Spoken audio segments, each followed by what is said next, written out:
Okay, this week we studied the story of Noah and the flood from Genesis chapter 6 and then goes through chapter 8.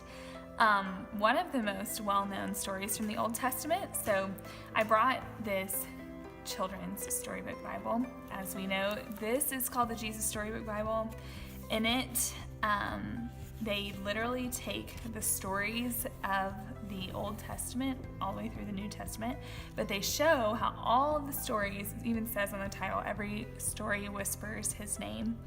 And so the whole premise of this Bible is just to point us to Jesus, which is actually the point of every Bible when we think about it. And so today I'm going to just walk you through what it looks like to kind of reference Old Testament stories and find kind of where that maybe they're mentioned.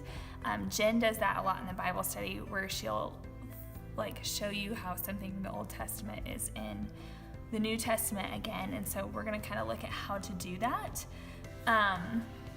So something that I would do when I would read through this passage in the Bible, I would look here at Genesis chapter 6 and I would find like key words that stick out. So maybe Noah or flood or being blameless in his generation, like names or words that stick out to me. And then I would look them up in something called the Blue Letter Bible. Now, they have an app, or you can just go to the blueletterbible.com. And so what that looks like, this is the app. You pull it up, and then you click up here on the search. So let's say I was looking for Noah.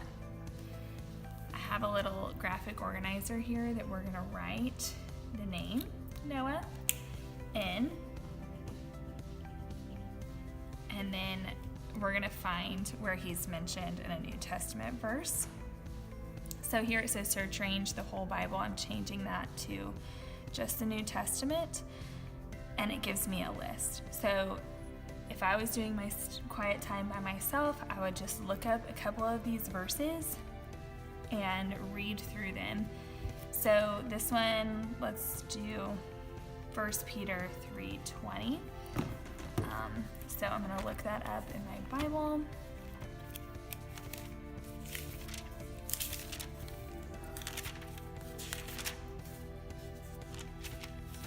And read through those last couple of verses where it says, because they formerly did not obey when God's patience waited in the days of Noah while the ark was being prepared, in which a few, that is 8 persons, were brought safely through the water. And so I would write that down. The verse is 1 Peter 3:20.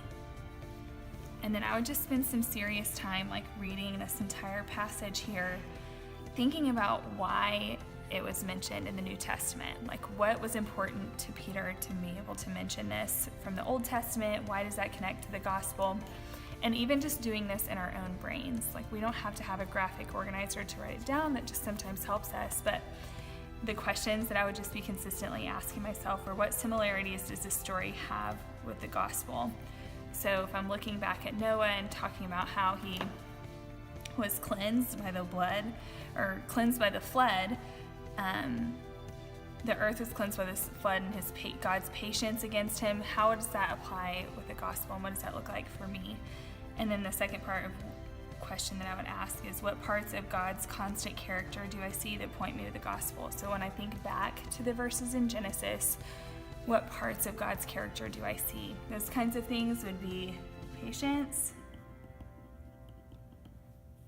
justice, holiness, and words like that, where I would spend some time like truly meditating on what it looks like for that to be true of the people of old and also as the redeemed of Jesus. So